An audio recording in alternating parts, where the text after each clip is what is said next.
By the early 60s, David spent much of his time hanging out at his Uncle Manny's club, the Cafe Wah in New York City, where he witnessed performances by artists such as Bob Dylan and Jimi Hendrix. New York certainly more closely reflects the dinner table that I grew up at when I was a kid. It either encouraged you mightily or discouraged you totally. Obviously, it encouraged me. When Roth's family relocated to Pasadena, California, David's passion for rock music intensified, and with the Sobolewskis' recent move from the Windy City to nearby Arcadia, California in 1966, the stars aligned like notes on a perfect scale, with all the future members of the classic Van Halen lineup living in the same area. In 1971, teenagers Alex and Eddie Van Halen and friend Dennis Travis formed a new group, the Trojan Rubber Company. During the band's performances, Alex would often show off his accomplished drumming skills by playing Toad, the 20-minute drum solo made famous by Ginger Baker of Cream. You look at some of the riffs that Ginger Baker did on the end of some songs, and you'll find that there's that lineage from Cream to Van Halen too. We learn from our elders. We pass it down. If you're looking at Alex, he's looking at Ginger Baker when he's growing up, and you're looking at Eddie, he's looking at Eric Clapton. Now, you listen to Eric Clapton and you listen to Eddie Van Halen, you're not going to hear either one in each of them. But Eddie can sit there and play lick for lick anything that Eric ever did. Ed would sit there and listen for hours on end to Eric Clapton. That was basically Clapton, I think. And you can't help but sit there, and when you try to emulate these people, it kind of gets into your fingers. I know Clapton that was the thing. I mean, they would warm up on Cream songs every day. I mean, now, it's hard to make that sit and move forward. It's a very stationary, vertical thing. But they could do that. Dave listened to a lot of different music, a lot rather than just the real popular stuff. You have to get it from somewhere. It either has to come from within, and if you don't have it within, then you have to get it from whatever is around you. We went down to a place that they were playing when we were like 15 or 16. I mean, this is how early Eddie and Alex were playing.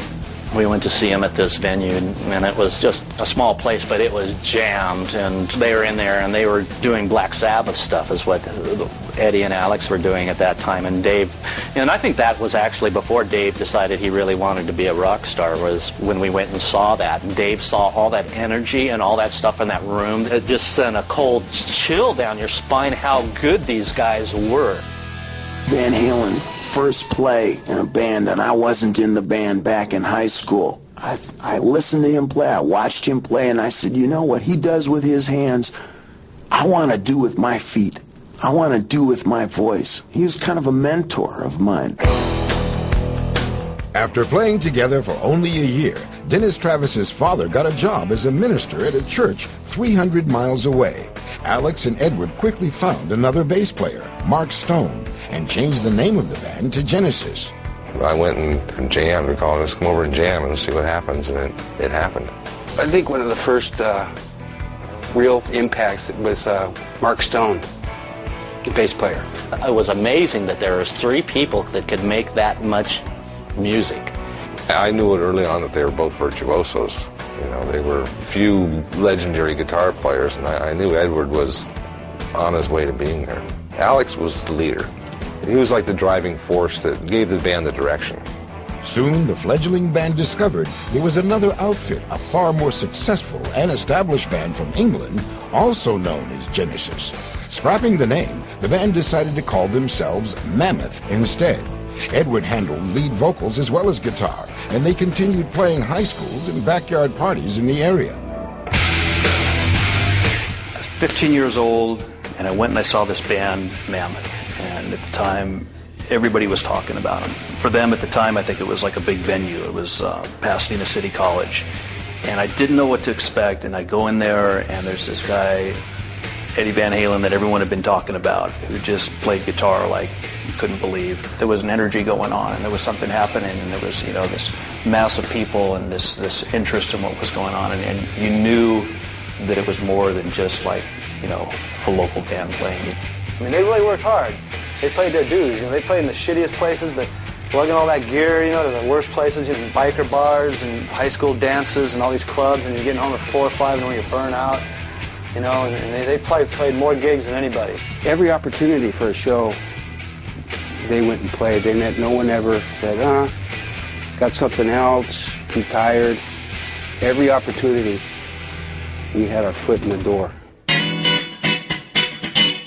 Across town, David Lee Roth was steadily developing his own over-the-top stage persona while fronting his band, Red Ball Jet. They had been practicing in his dad's basement of his office building in San Marino.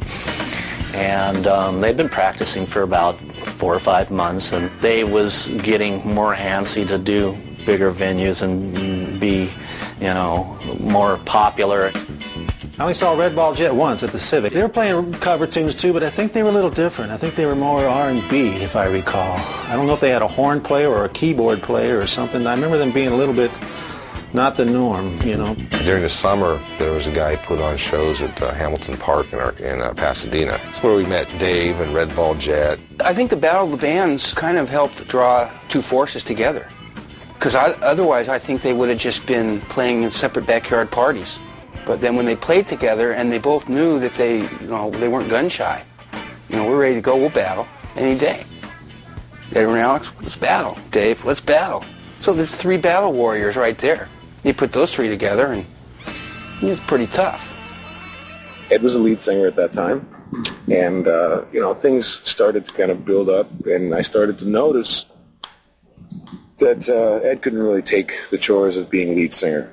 I think Edward and Alex wanted one other element. They needed that lead singer.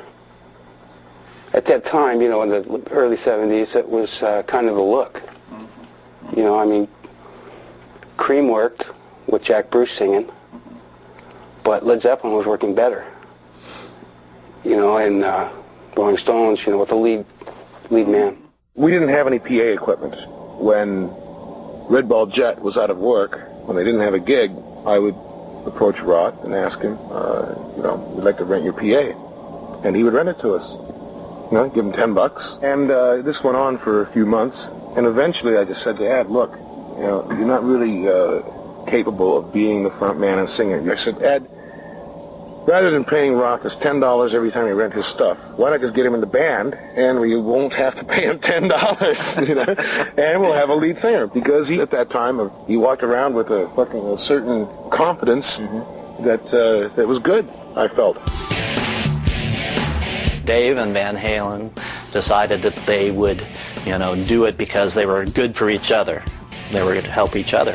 And there was a lot of talk that there was a new singer in the band, that Eddie wasn't singing anymore. The first time that I saw him was at this party, and it was a big party. And out comes this guy, you know, with this bigger-than-life personality, and everybody's like, "Whoa, you know, this is different."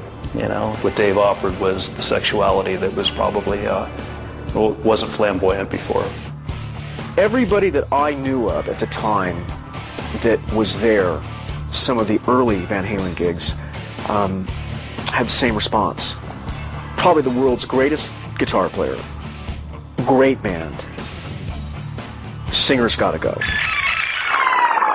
And the reason for that was that Dave, at the time, was such a blatant clone. I mean, that's really the word, of Jim Dandy. The first time he came to see us was at the Whiskey Go-Go after we'd already been playing concerts ourselves and doing some headlining.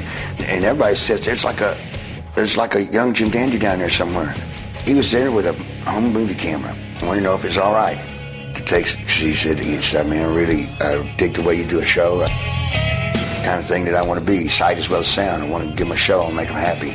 And you work hard. And I said, sure, take all you want. Like I say, everybody asks me, what do you think about David Lee Roth stealing your thing? And he didn't steal nothing from me. I learned from other people too. I was the first one with blonde hair, and he did a couple of the moves and poses, but he's got his own thing, man. I love watching him. It's entertaining to me.